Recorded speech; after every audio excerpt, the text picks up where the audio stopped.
और अब शुरू होता है खबरों का roller coaster, big and bold.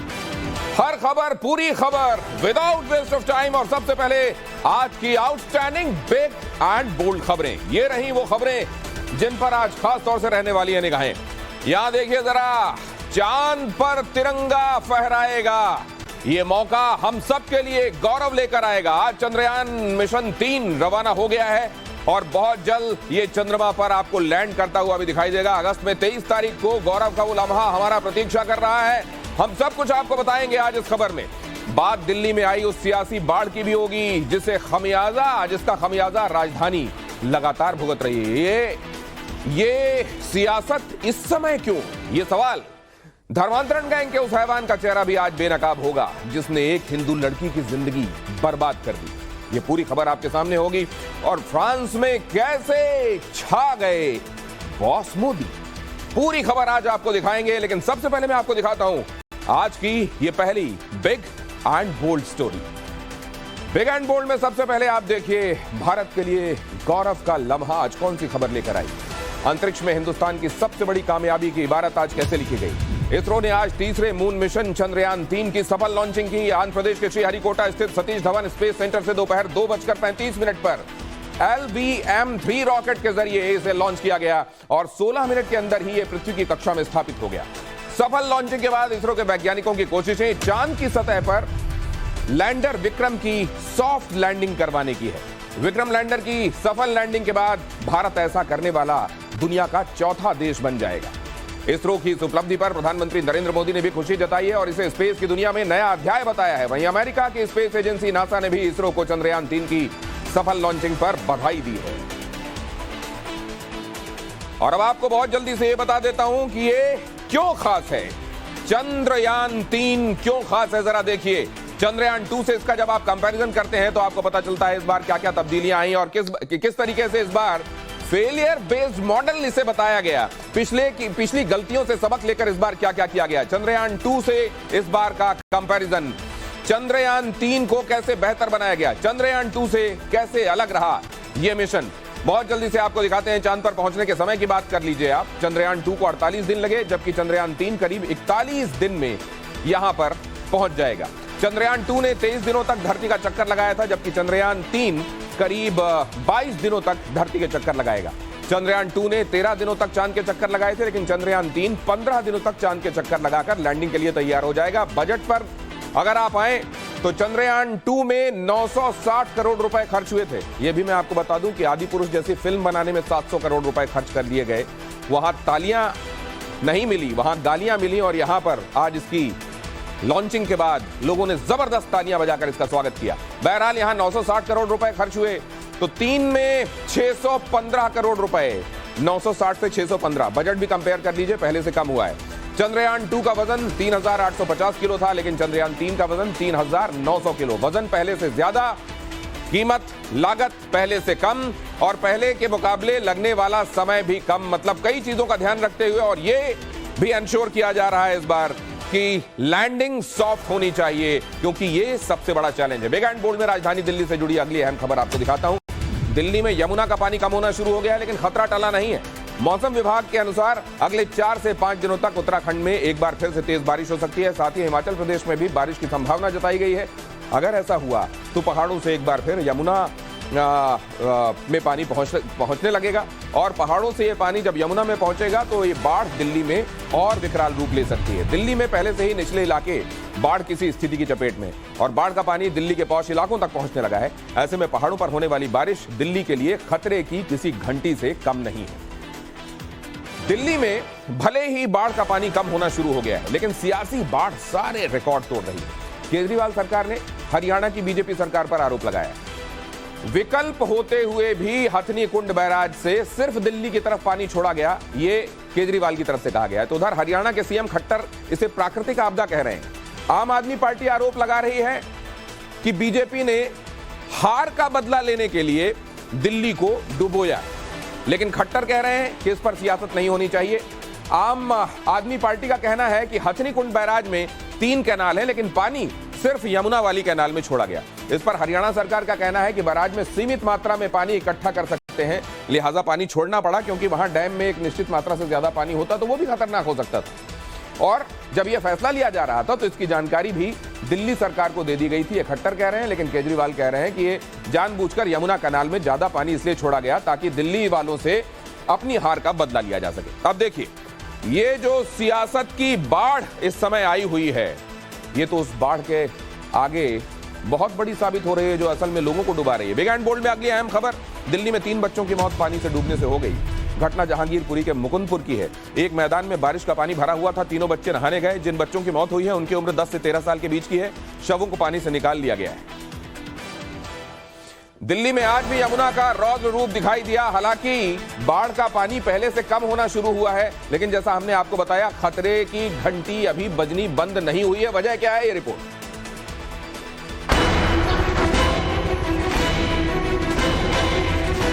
Yamuna के उफान ने राजधानी दिल्ली को हलाकान कर दिया। बीते 4 दिनों से खतरे के निशान से ऊपर बह रही यमुना के पानी ने सभी सीमाएं तोड़ दी, जिसके बाद दिल्ली के कई इलाकों में बाढ़ जैसे हालात दिखे। निचले इलाकों में पानी भरने के बाद लोग अपना घर छोड़ने को मजबूर हो गए। लो लाइंग एरिया से होता हुआ बाढ़ का पानी सुप्रीम कोर्ट के बाहर सड़क तक जा पहुंचा। बाढ़ का पानी यमुना बाजार, लाल किला, राजघाट और ISBT कश्मीरी गेट तक पहुंच गया। शांतिवन के इलाके में 4 फीट से ज्यादा पानी भर गया। इसके अलावा मजनू का टीला, Nigam Bodh Ghat, monastery market, Wazirabad, Geeta colony और शाहदरा एरिया सबसे ज्यादा प्रभावित हुए। ये तस्वीरें देखिए, दिल्ली में महात्मा गांधी की समाधि राजघाट के मेन गेट तक यमुना का पानी पहुंच गया। ऐसी ही तस्वीरें लाल किले से भी सामने आई, जहां यमुना के पानी ने कब्जा कर लिया। दिल्ली वासियों की मदद के लिए NDRF की 16 टीमें लगाई गईं। एहतियात के तौर पर सबसे पहले निचले इलाकों को खाली कराया गया। दिल्ली पुलिस ने बाढ़ग्रस्त इलाकों से जानवरों को बचाने की मुहिम भी चलाई। पहाड़ों पर लगातार हुई बारिश का इम्पैक्ट मैदानी इलाकों में देखने को मिल रहा है। राजस्थान के हनुमानगढ़ में घग्गर नदी उफान पर है। बाढ़ की आशंका को देखते हुए प्रशासन अलर्ट पर है और प्रभावित इलाकों से लोगों को बाहर निकालने की कोशिशें की जा रही हैं। नदियां नाले उफान पर हैं, लेकिन लोग अपनी जान जोखिम में डालने से बाज नहीं आ रहे। मध्य प्रदेश के देवास से ये तस्वीरें सामने आईं, जहां जरा सी लापरवाही पिता और बेटे पर भारी पड़ गई। उफनते नाले को पार करने के चक्कर में दोनों बह गए। गनीमत ये कि रस्सी की मदद से दोनों को बचा लिया गया। वहीं हरिद्वार के बिरला घाट में तेज बहाव में 2 कांवड़ियों के फंसे होने की सूचना के बाद SDRF की टीम पहुंची और कड़ी मशक्कत के बाद दोनों को बचाया गया। एक तरफ जहां उत्तर भारत बारिश से बेहाल है, तो वहीं हिमालय के ऊंचाई वाले इलाकों में भारी बर्फबारी नई मुसीबत बनी हुई है। हिमाचल के चंद्रताल में 5 दिनों से फंसे 256 सैलानियों को निकाला गया। इस दौरान उनके लिए खाने की व्यवस्था भी की गई। अब भी कई इलाकों में पर्यटकों के फंसे होने की सूचना है। ऐसे में प्रशासन सड़क खोलने की कवायद में जुटा हुआ है। और बिग एंड बोल्ड में अब अगली अहम खबर की तरफ आपको लिए चलता हूं। उत्तर प्रदेश से यह खबर, जहां फतेहपुर के बिंदकी में धर्मांतरण का सनसनीखेज मामला सामने आया है। मीडिया रिपोर्ट के मुताबिक फैजान खान ने नाबालिग हिंदू लड़की को पहले अगवा किया और फिर धर्मांतरण करने के बाद 2 दिनों तक रेप करता रहा। यही नहीं, फैजान ने विरोध करने पर लड़की से मारपीट भी की थी। लड़की के पिता की शिकायत के बाद यूपी पुलिस एक्टिव हुई और घेराबंदी करने के बाद आरोप फैजान को गिरफ्तार कर लिया गया। साथ ही यूपी पुलिस ने लड़की को बरामद कर लिया है। आरोपी फैजान के खिलाफ अपहरण, दुष्कर्म और पॉक्सो एक्ट के तहत केस दर्ज किया गया है। खबर है कि आरोपी के घर पर बुलडोजर की कार्रवाई की तैयारी भी हो। ले चले, उससे पहले बता दें कि बिग एंड बोल्ड स्पेशल में शाम 7:30 बजे आप देखेंगे ज्योति मौर्य वाले केस में क्या आलोक के नए सबूत ने सारा गेम पलट दिया। बिग एंड बोल्ड स्पेशल में। लेकिन उससे पहले यह खबर आपको दिखा दूं, बिग एंड बोल्ड में माफिया मुख्तार से जुड़ी अगली खबर। माफिया मुख्तार अंसारी की मुश्किलें कम होती नजर नहीं आ रही हैं। मुख्तार के खिलाफ आजमगढ़ में एक और केस दर्ज कर लिया गया है। मामला 2014 का मजदूर हत्याकांड है। इसमें मुख्तार के खिलाफ केस चल रहा था। अब इसी मामले में मुख्तार अंसारी पर गवाहों को धमकाने का आरोप लगा है, जिसके बाद आजमगढ़ पुलिस ने मुख्तार के खिलाफ कई धाराओं में केस दर्ज कर लिया है। और बिग एंड बोल्ड में बिहार की सियासत का ब्लैक फ्राइडे क्या है, क्यों है, पूरी खबर आगे बिग एंड बोल्ड पॉलिटिक्स में। लेकिन उससे पहले आज की 5 और अहम खबरें B&B क्विक टेक्स में ये रही। बीजेपी अध्यक्ष जेपी नड्डा ने आज केंद्रीय मंत्री अनुराग ठाकुर के साथ हिमाचल प्रदेश के बाढ़ प्रभावित इलाकों का एरियल सर्वे किया। मंडी पहुंचकर जेपी नड्डा ने कहा कि आपदा की इस घड़ी में हिमाचल की जनता के साथ केंद्र सरकार खड़ी हुई है।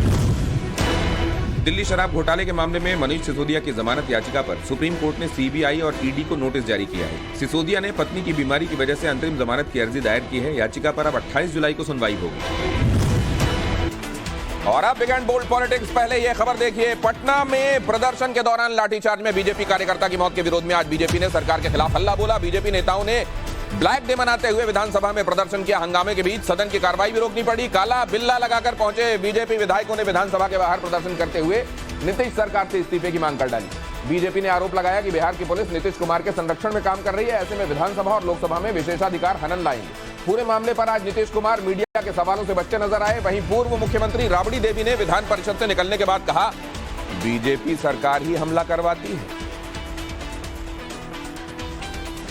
और बिग एंड बोल्ड में अब अगली अहम खबर की तरफ आपको लिए चलता हूं। राजस्थान से यह खबर, जहां बीजेपी पूरी तरह चुनावी मोड में आ चुकी है। बीजेपी के चुनाव प्रभारी केंद्रीय मंत्री प्रहलाद जोशी कल पहली बार राजस्थान पहुंच रहे हैं। प्रहलाद जोशी कल बीजेपी के नेताओं के साथ बड़ी बैठक करेंगे और चुनाव का रोड मैप तैयार करेंगे। बैठक में परिवर्तन यात्रा को लेकर भी अहम ऐलान संभव है। और राजस्थान में चुनाव नजदीक आते ही नेताओं के बयानों में तल्खी देखने को मिलने लगी। कांग्रेस के प्रदेश अध्यक्ष गोविंद डोटासरा का एक वीडियो वायरल हो रहा है, जिसमें वो कह रहे हैं, हमारी सरकार आ गई तो आरएसएस को बिल में घुसा देंगे। डोटासरा के बयान पर पलटवार करते हुए बीजेपी विधायक रामलाल शर्मा ने कहा, कांग्रेस के बाप दादा ने भी ये कभी ना किया, ना कर पाए। चुनाव में कांग्रेस की फिटकिरी फोड़ देंगे।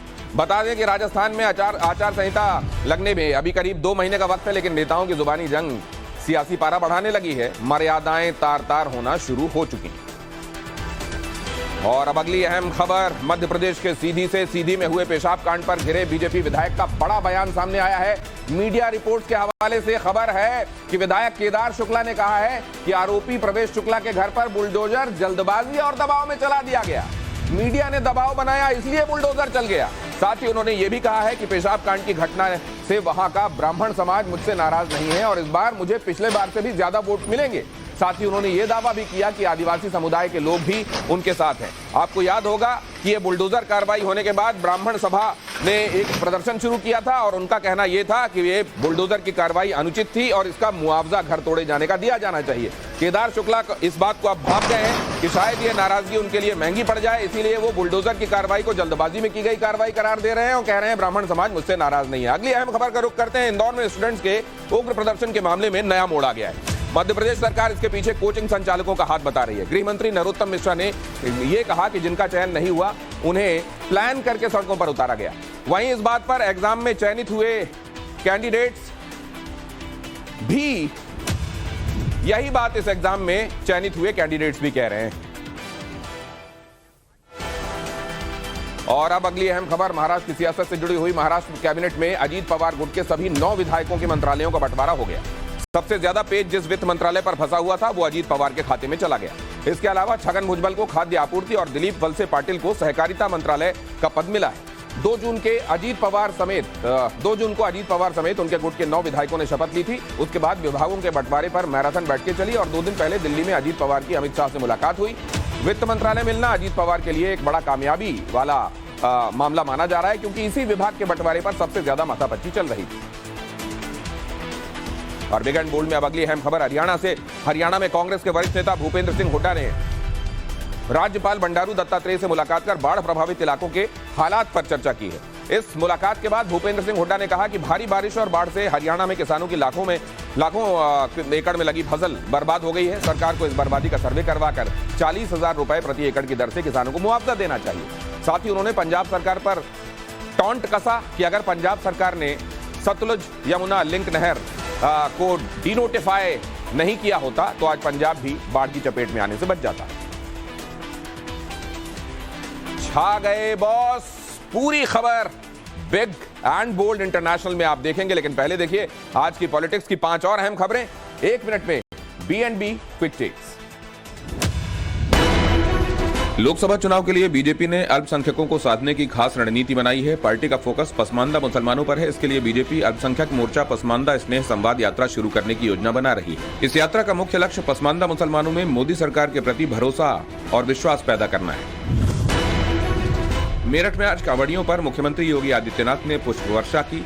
इस दौरान पूरा हाईवे बम बम भोले और हर हर महादेव के जयकारों से गूंज उठा। इससे पहले सीएम योगी ने सहारनपुर में बाढ़ प्रभावित इलाकों का हवाई सर्वेक्षण किया। बंगाल में पंचायत चुनाव हिंसा के दौरान घायल हुए बीजेपी कार्यकर्ताओं से मिलने आज बीजेपी नेताओं का प्रतिनिधिमंडल पहुंचा। इस प्रतिनिधिमंडल में रविशंकर प्रसाद समेत कई नेता मौजूद थे। कूच बिहार के मिशन हॉस्पिटल में घायल बीजेपी कार्यकर्ताओं का इलाज किया जा रहा है। प्रियंका गांधी के ग्वालियर दौरे को लेकर बीजेपी ने कमलनाथ पर निशाना साधा है। कृषि मंत्री कमल पटेल ने कहा है कि कार्यक्रम में खर्च करने से बचने के लिए कमलनाथ विदेश यात्रा पर चले गए। कमलनाथ एक प्रोफेशनल बिजनेसमैन है, वो इन्वेस्ट वहीं करते हैं जहां उनको लाभ होता है। प्रियंका 22 जुलाई को ग्वालियर जाएंगी। एकनाथ शिंदे गुट के विधायकों के खिलाफ अयोग्यता की याचिका पर सुप्रीम कोर्ट ने स्पीकर को नोटिस जारी किया है। कोर्ट ने नोटिस का जवाब देने के लिए 2 हफ्ते का वक्त दिया है। ये याचिका शिवसेना उद्धव ठाकरे गुट के विधायक सुनील प्रभु ने दाखिल की, जिस पर आज chief justice DY Chandrachud, justice PS Narasimha और जस्टिस मनोज मिश्रा की बेंच ने सुनवाई की। बिग एंड बोल्ड ट्रेंडिंग शुरुआत व्हाट्सएप की खबर से। व्हाट्सएप बहुत जल्द फोन नंबर प्राइवेसी फीचर को लॉन्च कर सकता है। इस फीचर के लॉन्च होने पर किसी भी व्हाट्सएप ग्रुप में आपका नंबर हर कोई नहीं देख पाएगा। अभी अगर आप किसी व्हाट्सएप ग्रुप में जुड़ते हैं तो आप ग्रुप के सभी मेंबर्स की निगाहों में आ जाते हैं और आपका नंबर उसमें डिस्प्ले होता रहता है। इस फीचर के लॉन्च होने के बाद ग्रुप एडमिन के अलावा कोई नहीं देख पाएगा कि आपका नंबर क्या है। केवल आप जिसकी कॉन्टैक्ट लिस्ट में होंगे वो जरूर आपको देख पाएगा वहां। फिलहाल इस फीचर के टेस्टिंग फेज की बात हो रही है। सक्सेस रहने के बाद इसे लॉन्च कर दिया जाएगा। और अगली खबर एलन मस्क से जुड़ी हुई। एलन मस्क की कंपनी टेस्ला को भारत में मैन्युफैक्चरिंग प्लांट लगाने के लिए केंद्र सरकार टैक्स में किसी भी तरह की छूट नहीं देगी। पिछले दिनों खबर आई थी कि टेस्ला ने भारत में प्लांट लगाने के लिए सरकार से टैक्स में स्पेशल रिबेट दिए जाने पर चर्चा की है, लेकिन मीडिया रिपोर्ट्स के हवाले से खबर है कि टेस्ला को टैक्स में छूट दिए जाने पर वित्त मंत्रालय विचार नहीं कर रहा। एलन मस्क की कंपनी टेस्ला अपनी लग्जरी इलेक्ट्रिक कारों के लिए जानी जाती है। दरअसल पिछले महीने पीएम मोदी अमेरिका गए थे, जहां एलन मस्क से उनकी मुलाकात हुई थी और उस मुलाकात में टेस्ला कंपनी भारत में प्लांट लगाने पर सकारात्मक चर्चा हुई, ऐसा उसने इन्फॉर्म किया था। और अब अगली अहम खबर केरल से। केरल के शिक्षा मंत्री वी शिवनकुट्टी के काफिले के एस्कॉर्ट जीप ने एक चौराहे पर एक एम्बुलेंस को जोरदार टक्कर मार दी। टक्कर इतनी तेज थी कि वो एम्बुलेंस सड़क पर पलट गई। घटना का वीडियो देख रहे हैं आप। केरल के शिक्षा मंत्री का काफिला रॉन्ग साइड से उस चौराहे पर पहुंचा। पुलिस वालों ने ट्रैफिक को रोककर जहां रखा था, लेकिन तभी मरीज को ले जा रही एम्बुलेंस वहां पहुंच गई। जैसे ही एम्बुलेंस चौराहे के बीचों बीच पहुंची तो मंत्री जी के काफिले की सुरक्षा में तैनात गाड़ी ने उसे टक्कर मार दी। इसके बाद वो गाड़ी वहां खड़े बाइक सवार से जा भिड़ी। एम्बुलेंस तो सड़क पर पलट गई, लेकिन मंत्री जी की गाड़ी वहां से निकल गई। बताया जा रहा है कि इस हादसे में एम्बुलेंस में सवार सभी लोगों को चोटें आई हैं। घटना का वीडियो सोशल मीडिया पर वायरल हुआ तो कई लोगों ने मंत्री जी के इस रवैये की सख्त आलोचना की। अगली खबर नवी मुंबई से। नवी मुंबई में एक शख्स ने एक रेस्टोरेंट के कर्मचारी को अपनी कार से कुचलने की कोशिश की। जब वो अपनी कोशिश में नाकाम रहा तो उसने गाड़ी के बोनट पर 1 किलोमीटर तक उस आदमी को घसीटा। फिर हाईवे के पास वो आदमी गाड़ी के बोनट से नीचे गिर गया और उसे गंभीर चोटें आई। बताया गया कि कार चलाने वाला शख्स रेस्टोरेंट के सामने पेशाब कर रहा था। जब रेस्टोरेंट के कर्मचारी ने उसे रोका तो वो भड़क गया और उसने पहले कार से कुचलने की कोशिश की और फिर उसे बोनट पर 1 किलोमीटर तक टांग कर ले गया। अगली अहम खबर उन युवाओं के लिए जो सरकारी नौकरी का इंतजार कर रहे हैं। बैंक ऑफ महाराष्ट्र ने पद निकाला है। अधिकारी का आवेदन bankofmaharashtra.in पर कर सकते हैं 25 जुलाई के पहले। राजस्थान आयुर्वेद विभाग ने पद निकाला है आयुर्वेद चिकित्सा अधिकारी का। DSRRAU.info पर आप जाकर अप्लाई कर सकते हैं 20 जुलाई के पहले। UPSC ने पद निकाला है नेत्र परीक्षण अधिकारी का। आवेदन upsc.gov.in, आखिरी तारीख 7 अगस्त। और अब बहुत जल्दी से देखिए big and bold quick takes. कारोबारी हफ्ते के आखिरी दिन सेंसेक्स और निफ्टी दोनों बढ़त के साथ बंद हुए। सेंसेक्स 502 पॉइंट चढ़कर 66,061 पर क्लोज हुआ। वहीं निफ्टी 151 अंक चढ़कर 19,565 पर बंद हुआ। वहीं मल्टी कमोडिटी एक्सचेंज पर सोने चांदी के रेट में तेजी देखी गई। गोल्ड 19 रुपए की तेजी के साथ 59,258 रुपए प्रति 10 ग्राम पर बिका, जबकि सिल्वर 110 रुपए चढ़कर 75,436 रुपए प्रति किलो के स्तर पर बिकी।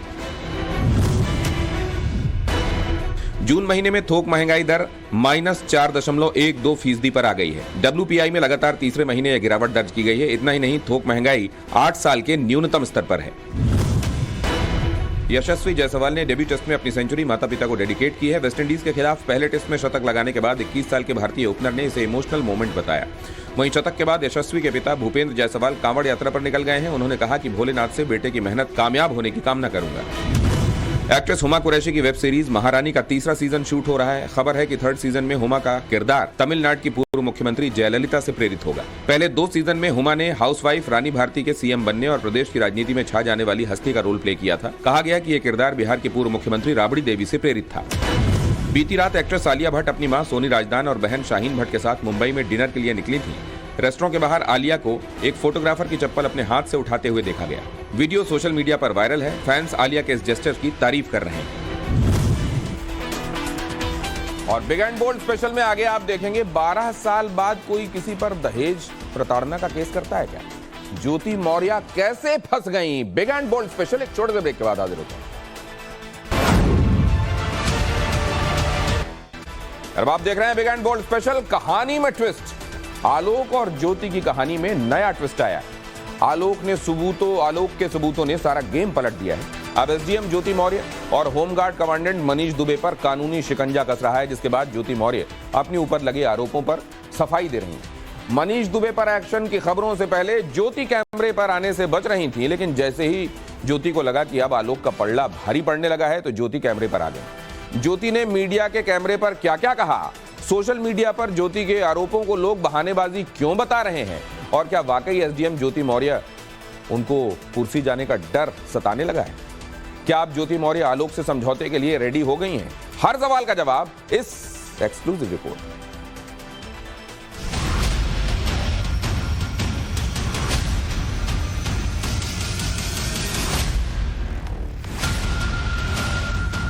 आलोक और ज्योति की स्टोरी में नया ट्विस्ट आया है। पति पत्नी का झगड़ा नेक्स्ट लेवल पर पहुंचा है। कर्मचारी पति और अधिकारी पत्नी का झगड़ा फिर बढ़ गया है।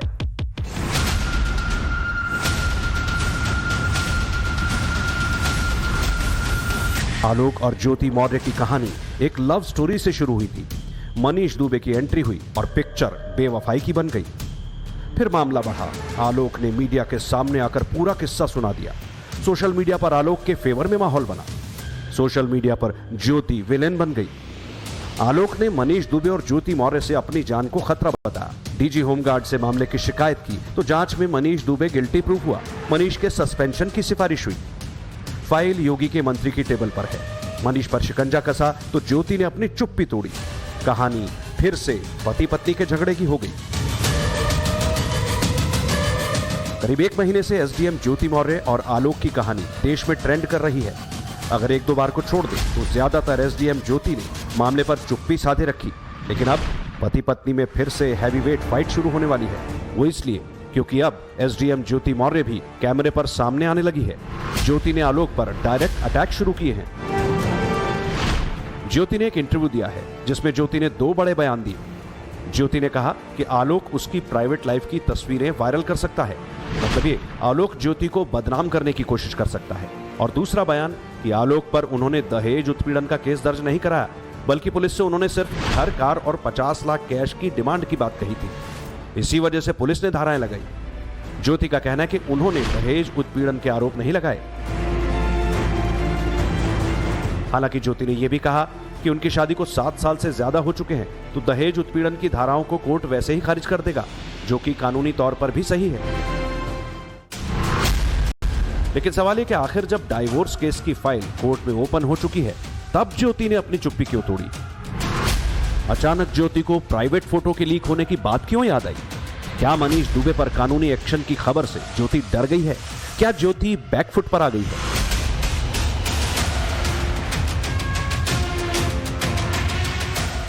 लेडी एसडीएम ज्योति मौर्य शायद डर गई हैं और इसके पीछे की वजह भी बहुत साफ है। अब जिस तरीके से उनके तथाकथित प्रेमी मनीष दुबे पर कार्रवाई की तलवार लटक रही है, ज्योति मौर्य को लगता है कि ऐसी कार्रवाई उनके खिलाफ भी हो सकती है। उनके खिलाफ भी अब कार्रवाई की तलवार लटक सकती है। दरअसल आलोक मौर्य ने ज्योति और मनीष दुबे के रिश्तों को साबित करने के लिए एक ऑडियो रिकॉर्डिंग जांच अधिकारी को सौंपी। इस ऑडियो रिकॉर्डिंग में दोनों के बीच की बातचीत है, जिसमें वो आलोक को अपने रास्ते से हटाने की एक कॉन्स्पिरेसी कर रहे हैं, एक साजिश कर रहे हैं। ये रिकॉर्डिंग जो है वो जांच अधिकारी को दी गई। कहा जा रहा है कि इस रिकॉर्डिंग के आधार पर मनीष दुबे के खिलाफ कार्रवाई हो सकती है, उनको सस्पेंड किया जा सकता है, उनके खिलाफ एफआईआर हो सकती है। अगर ये मनीष दुबे के खिलाफ कार्रवाई होती है तो ऐसी ही कार्रवाई ज्योति मौर्य के खिलाफ भी हो सकती है, क्योंकि वो भी इस गुनाह में उतनी हिस्सेदार है। मनीष दुबे ज्योति मौर्य से ही आलोक दुबे को अपने रास्ते से हटाने की कॉन्स्पिरेसी कर रहे हैं। ऐसे में अब ज्योति मौर्य खुद के बचने के तरीके निकाल रही हैं और शायद इसीलिए वे बयान दे रही हैं कि आलोक मौर्य के पास कुछ उनकी ऐसी पर्सनल तस्वीरें हैं जो उसे वो लीक कर सकता है। तो ये कहा जा रहा है कि कहीं ना कहीं इसके पीछे वजह यही है कि वो सिंपैथी गेन करना चाहती हैं, इस जांच से, इस कार्रवाई से बचना चाहती हैं। आलोक पर ज्योति ने जो आरोप लगाए हैं उससे पति पत्नी का झगड़ा और पर्सनल हो गया है। अब दोनों तरफ से आरोप प्रत्यारोप का दौर चल रहा है। आलोक मौर्य ने लखनऊ होमगार्ड डिपार्टमेंट में मनीष दुबे को लेकर शिकायत दर्ज करवाई थी। मनीष और ज्योति से अपनी जान को खतरा बताया था। इसके बाद से ही ज्योति और मनीष दुबे पर विभागीय जांच के साथ साथ कानूनी एक्शन की तलवार भी लटक रही है। सोशल मीडिया पर तो ज्योति के इस आरोप पर यह भी कहा जा रहा है कि ज्योति मौर्य को कानूनी एक्शन से डर लगने लगा है। ज्योति को नौकरी जाने का डर सता रहा है। इसी वजह से ज्योति मामले में नया पेच फंसाने की कोशिश कर रही है। इनपुट मिल रहा है कि मनीष दुबे के सस्पेंशन पर विचार चल रहा है। साथ ही अब इस मामले में आगे पुलिसिया एक्शन भी हो सकता है, क्योंकि आलोक ने अपने शिकायत पत्र में मर्डर की आशंका जताई थी। जांच में अगर आलोक का दावा सही पाया गया तो हत्या की साजिश का केस दर्ज हो सकता है। आईपीसी की धारा 118 के तहत मुकदमा दर्ज हो सकता है। इसमें 3 साल की सजा और जुर्माना दोनों लगाया जा सकता है। लेकिन मामला बस इतना भर नहीं है। मनीष दुबे और ज्योति मौर्य को विभागीय कार्रवाई का सामना भी करना पड़ेगा। सरकारी नौकरी से हटाया भी जा सकता है। सोशल मीडिया पर जो सवाल उठ रहे हैं उसे लेकर हमने पड़ताल की। हमने मामले की जानकारी जुटाई। हमारे संवाददाता ने एक्सपर्ट से बात की। सुनिए हमारी इस पड़ताल में क्या कुछ निकलकर सामने आया। होमगार्ड कमांडेंट मनीष दुबे के खिलाफ हुई जांच में उन्हें प्रथम दृष्टया दोषी माना गया है और इसी के आधार पर उनके निलंबन की संस्तुति भी की गई है, यानी कि उनके सस्पेंड करने के लिए बकायदा ऑर्डर भी किए गए हैं। हालांकि अभी भी ये फाइल जो है वो शासन में लंबित पड़ी है। इसकी आगे की कार्रवाई थोड़ी दिन बाद होगी। लेकिन अगर ऐसा होता है, अगर मनीष दुबे के खिलाफ सस्पेंशन की कार्रवाई होती है, उनके खिलाफ एफआईआर होता है, तो ऐसी ही कार्रवाई ज्योति मौर्य के खिलाफ भी हो सकती है।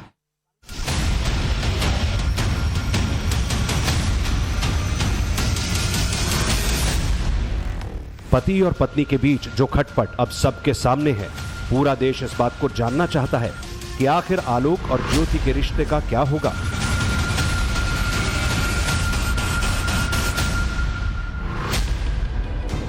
पति पत्नी का झगड़ा फिर से बढ़ गया है। आगे क्या होगा, अभी इस पर पुख्ता तौर पर कुछ नहीं कहा जा सकता। लेकिन एसडीएम ज्योति मौर्य के प्रेमी मनीष दुबे का निलंबन करीब करीब तय माना जा रहा है और एक्सपर्ट्स की माने तो इस केस में आगे पुलिस की एंट्री होगी, क्योंकि आलोक मौर्य ने ज्योति मौर्य और मनीष दुबे के खिलाफ जो आरोप लगाए थे वो सिर्फ लिखित शिकायत भर नहीं थे, बल्कि आलोक ने इन आरोपों के साथ कई सबूत भी सौंपे थे। एविडेंस के तौर पर आलोक ने जो चीजें दी थी उसमें कुछ वीडियो, ऑडियो, व्हाट्सएप चैट के स्क्रीनशॉट शामिल हैं। इन्हीं में से कुछ हिस्से सोशल मीडिया पर वायरल हैं। हमारी इन्वेस्टिगेशन में हमें मनीष दुबे के खिलाफ शिकायती पत्र भी मिला। इस लेटर में आलोक मौर्य ने कहा है कि एसडीएम ज्योति मौर्य और होमगार्ड कमांडेंट मनीष दुबे के बीच रोजाना बातचीत होती थी। दोनों कई कई घंटे फोन पर बात करते थे। ड्यूटी पीरियड के दौरान भी इनकी बातचीत होती रहती थी। आलोक ने अपनी शिकायत में कहा कि दिन के 24 घंटे में से लगभग 15 घंटे दोनों बातचीत करते थे। रोजाना करीब 100 बार कॉल आती जाती थी। बीते 2 साल से ज्योति और मनीष दुबे का अफेयर चल रहा है और अगर मनीष दुबे के सीयूजी नंबर की कॉल डिटेल निकाली जाए तो इस आरोप की पुष्टि होगी। इनपुट मिला है कि अब वायरल चैट और वायरल ऑडियो की फॉरेंसिक जांच होगी। इतना ही नहीं, इस शिकायती पत्र में आलोक ने कहा कि 22 मार्च 2023 को मनीष दुबे ने आलोक को प्रयागराज के एलनगंज में जान से मारने की कोशिश की। आलोक पर मनीष दुबे गाड़ी चढ़ाना चाहते थे। मतलब पति पत्नी का झगड़ा इतनी जल्दी नहीं निपटेगा। इस मामले में अभी कई पेच फंसे हैं। सोर्सेज से इंफॉर्मेशन मिली है कि आलोक का फोकस अब अपने तलाक के केस पर है। इसके लिए आलोक ने नौकरी से लीव ली है। आलोक ने 1 हफ्ते की छुट्टी ली है। एसडीएम ज्योति मौर्य ने अपने पति आलोक मौर्य से डिवोर्स लेने के लिए बकायदा एक पिटीशन प्रयागराज के फैमिली कोर्ट में दाखिल की है। हालांकि आलोक मौर्य अपनी पत्नी एसडीएम ज्योति मौर्य को तलाक नहीं देना चाहते। उनका कहना है कि उनके 2 बच्चे हैं जो ज्योति मौर्य के पास है। वो चाहते हैं कि दोनों बच्चे उनके साथ रहें। वो अपनी पत्नी से माफी मांगने के लिए भी तैयार है। वो चाहते हैं कि किसी भी कीमत पर मनीष दुबे के खिलाफ कार्रवाई हो, लेकिन ज्योति मौर्य बच जाए और साथ ही उनका अपना परिवार भी। प्रयागराज की इस प्रेम कहानी में रोज नए ट्विस्ट आ रहे हैं। रोज कोई ना कोई डेवलपमेंट हो रही है। तो वहीं दूसरी तरफ आलोक और ज्योति के डाइवोर्स केस की फाइल ओपन हो चुकी है। प्रयागराज की फैमिली कोर्ट में केस की प्रोसीडिंग शुरू हो चुकी है। तलाक की अर्जी ज्योति मौर्य की तरफ से दी गई है। 20 अप्रैल को प्रयागराज फैमिली कोर्ट में डाइवोर्स का केस फाइल किया था। अब आलोक मौर्य की तरफ से उनके वकील 18 अगस्त को जवाब दाखिल करेंगे। अब आलोक का पूरा फोकस इस बात पर है कि कैसे भी उन्हें बच्चों की कस्टडी मिल सके। 11 जुलाई को जब प्रयागराज कोर्ट में मामले की सुनवाई हुई थी, तब भी आलोक ने कोर्ट में कहा था कि उनको उनकी बेटियों से मिलने की परमिशन दी जाए। आलोक और ज्योति मौर्य की 2 जुड़वा बेटियां हैं, जो अभी ज्योति मौर्य के पास हैं। आलोक और ज्योति की शादी 2010 में हुई। इनके रिश्ते को करीब 13 साल का वक्त बीत चुका है और अब 13 साल बाद ये लव स्टोरी हेट स्टोरी बन चुकी है। और 13 साल बाद इस रिश्ते का अंजाम क्या होगा, ये तो आने वाला वक्त ही बताएगा। Bureau report, times now Navbharat.